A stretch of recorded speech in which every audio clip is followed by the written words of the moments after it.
دوستان عزیزم، درود و مهر. امیدوارم هر کجای این دنیا هستین حال دلتون عالی باشه. امروز میخوام شله امیری ایلام درست کنیم، یک غذای بدون گوشت، سبک و در عین حال خوش‌طعم و واقعاً بی‌رقیب. اگه دلتون یک غذای متفاوت میخواد، این ویدیو رو از دست ندید.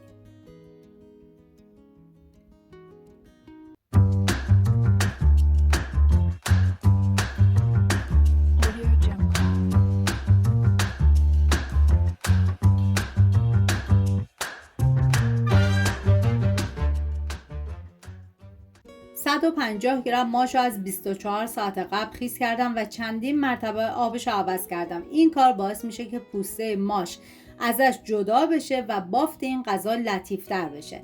ماش رو میریزم داخل قابلمه، مقداری آب جوش میریزم، زمان میدم تا بپزه. این غذا برای 4 نفر در نظر گرفته شده. شما بر اساس تعداد نفرات مواد رو کم یا زیاد کنید. من اندازه ها رو هم در طول ویدیو میگم، هم داخل دیسکریپشن نوشتم. 150 گرم برنج نیمدونه رو از 2 ساعت قبل خیس کردم و سعی کنید که از برنج نیمدونه حتما استفاده کنید. بعد از اینکه ماش پخته شد، برنج رو بهش اضافه میکنم. حتما در طی زمان پخت چندین مرتبه هم بزنید، چون این غذا برنج داره، احتمال اینکه ته بگیره زیاده. هم میزنم و بهش زمان میدم و در طی زمان پخت اگر دیدین که موادتون کمی سفت شده، 1 لیوان آب جوش بهش اضافه کنید.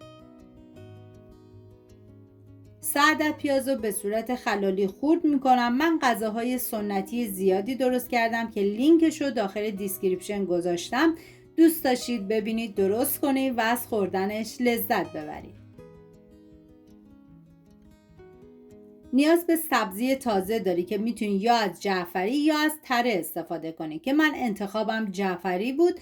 ریز ریز خورد کردم و خورد شدش باید 5 قاشق غذاخوری باشه.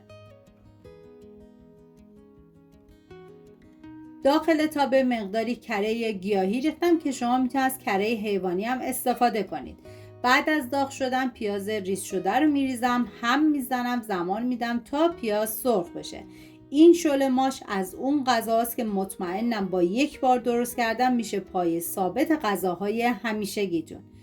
بعد از اینکه پیاز صاف خورد، نوبت اضافه کردن ادویه هست، شامل زردچوبه، نمک، فلفل سیاه و پودر تخم گشنیز. ببینید پودر تخم گشنیز تو دستور تهیه غذای اصلی نبود، پس قابل حذفه، ولی به نظر من اگه داشتین استفاده بکنید طعم غذا رو فوق العاده خوشمزه تر میکنه. بعد از اینکه ادویه ها تفت خوردن، حرارت رو خاموش میکنم. میریم سراغ شله ماش. موادمون لعابدار شده. توی این مرحله پیاز داغ همراه با جعفری خورد شده رو بهش اضافه میکنم و 1 ربع دیگه زمان میدم تا مزه کاملا به خورده هم برم و این غذا جا بیفته.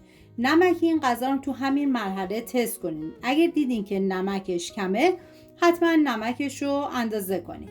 هم میزنم و میذارم به مدت 1 ربع دیگه بپزه. در آخر شما میتونید نعنا داغ درست کنید و برای تزیین ازش استفاده کنید، ولی من سلیقم نبود، نعنا داغ رو حذف کردم. امیدوارم از این شله امیری ایلام خوشتون اومده باشه و حتما امتحانش کنید. اگر این ویدیو براتون مفید بود، خوشحال میشم ویدیو رو لایک و کانال رو سابسکرایب کنید تا ویدیوی بعدی رو از دست ندین. امیدوارم درست کنید و در کنار خانواده از خوردنش لذت ببرید. سپاس از همراهی همیشگیتون. تا ویدیوی بعدی مراقب خودتون و خوبی هاتون باشید. تا درودی دیگر، بدرود.